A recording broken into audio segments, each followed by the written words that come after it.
দেখো বন্ধুরা, এখানে আদা নিয়েছি আর দেখো কাঁচা লঙ্কা কেটে নিয়েছি আর এক বাটি চিরা নিয়েছি। আর চলো এখন আমি চিরাগুলো ভাজবো। আর এখানে দেখো কড়াই বসিয়ে দিয়েছি আর কড়াইতে গরম হয়ে গেছে, তেল দিয়ে দিচ্ছি। আর তেল দেওয়ার পরে এবার চিরাগুলো, তেল গরম হলে চিরাগুলো ভাজবো। আর এই দেখো তেলটা অনেকটাই গরম হয়ে গেছে, তাহলে এখন আমি আদা কুচি রেখেছি, এগুলো এখন ছেড়ে দেবো। দেখো আদা কুচিটা ছেড়ে এখন দিয়ে দেবো কাঁচা লঙ্কা আর একটু আদা কুচি আরও রয়েছে, এগুলো দিয়ে দিচ্ছি। এখন কিন্তু একটু ভালো করে এগুলো ভেজে নেবো। তোমরা সাথে থাকো আর দেখতে থাকো। আর আমার ভিডিওটা যদি ভালো লাগে লাইক কমেন্ট শেয়ার করে দিও, সাবস্ক্রাইব করে দিও। আর বন্ধুরা সবাইকে বলছি, বিশ্বাস হইলো সব মানে সংসারে মেন, বুঝলি? সবাই বিশ্বাস করে পুরো ভিডিওটা দেখো, আমিও দেখে দেবো। আর সবাইকে অন্তর থেকে বুক ভরা ভালোবাসা। আর সবাই আমার পাশে থাকো, দেখতে থাকো। আর সবাইকে কী বলবো, অনেক অনেক ভালোবাসা সবার জন্য। এখানে দেখো আদাগুলো একটু ভালো আর একটু লাল হবে, এরপরে ছেড়ে দেবো চিরা। চলো বন্ধুরা, আমার আদাগুলো লাল হয়ে গেছে, এখন আমি চিরাগুলো দিয়ে দিচ্ছি। চিরা দিয়ে নাড়াতে হবে তাড়াতাড়ি, না হলে চিরাগুলো জ্বলে যাবে।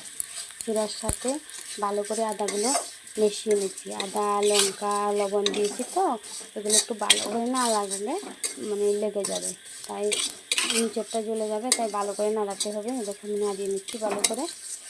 আর কী বলবো বন্ধুরা, তোমাদেরকে অনেক অনেক ভালোবাসা আমার ভিডিও দেখার জন্য, আমাকে সাপোর্ট করার জন্য। এইভাবে সাপোর্ট করো, আমিও করবো। সবাইকে বলছি, আমার ভিডিওটা যদি ভালো লাগে তাহলে একটা কমেন্টও দিও কমসে কম, তাহলে আমি তোমাদের ভিডিওটা দেখতে পারি। আর সবাই আমার পাশে থাকো, আমি সবার পাশে আছি, একদম 100% গ্যারান্টি। আর এখানে দেখো বন্ধুরা, আমার চিরা ভাজাগুলো হয়ে গেছে, এখন আমি এক এক করে নামিয়ে দেবো। আর এখানে দেখো আমার চিরা ভাজা নামিয়ে, আর এখানে চিরা ভাজার থাসা দেখো বেগুন ভাজা করে নেবো। বেগুন কেটে দিয়েছি, হলুদ লবণ দিয়ে রেখেছি। এখন কড়াতে তেল দিয়ে দিয়েছি, গরম হয়ে যাচ্ছে, আমি দিয়ে দেবো। তোমার সাথে দেখো চিরা ভাজার সাথে না বেগুন ভাজা আলু ভাজা হলে অনেক স্বাদ। আর এখানে দেখো আমার তেল গরম হয়ে গেছে, এখন আমি বেগুনগুলো ছেড়ে দিচ্ছি। আর তোমার সাথে থাকো আর এইভাবে দেখতে থাকো। এই দেখো বেগুনগুলো দিয়ে দিচ্ছি। চলো বন্ধুরা দেখো, আমার এই দেখো এক পিস আমি সাবজি করে নিচ্ছি এখন। আর বেগুনগুলো কিন্তু অসাধারণ হয়ে গেছে। দেখো এই পিসটা একটু হয়ে গেলে তারপরে হয়ে যাবে।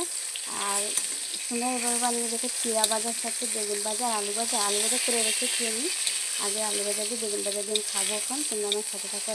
এই দেখে এটা পাল্টিচ্ছে না, এটাকে আমি ভালো করে পাল্টে দিচ্ছি। এটাকে পাল্টাতে অনেক কষ্ট হলো।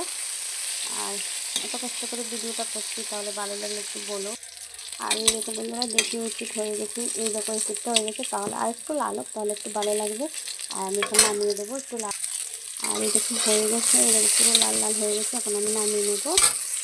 আর এখন দেখো আমি থালটা সাজিয়ে নিচ্ছি। এখানে দিয়েছি চিরা, আর এখানে দেবো দেখো এই বেগুন ভাজি করেছি, বেগুন ভাজা। এই বেগুন ভাজা দিয়ে দিচ্ছি। এটাতে পুরো গরম, আর হাত জ্বলে যাচ্ছে, উফ কত গরম তোমরা দেখো।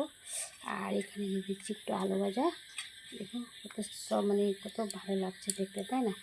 আর এখানে দেখলাম এই দেখো আজকে এটা কী হলো জানো, এটা হলো আমার ছুটি, আমি করেছিলাম কিছুদিন আগে। আর কেমন লাগছে এই দেখো, কেমন লাগছে বলো, আমার ছুটিটা দেখতে কেমন লাগছে বলো।